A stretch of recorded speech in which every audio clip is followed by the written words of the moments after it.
In this video, I'm going to show you how to get the Dreamcatcher Deviant in Once Human.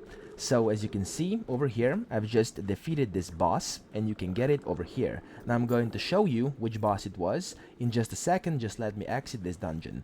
So as you can see, it's in here. If I hold down my F key, I'll be able to claim it. There we go. I've obtained my Dreamcatcher, and as you can see, you can also get your treasure chest over here right after the boss raid, where you can get a bunch of things.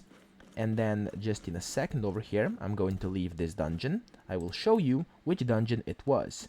Now of course it says victory and stuff like that, and then it will teleport me back into the main kind of monolith where this dungeon was created, and I'll show you in a second what it was, so we can see where you can find this Dreamcatcher boss.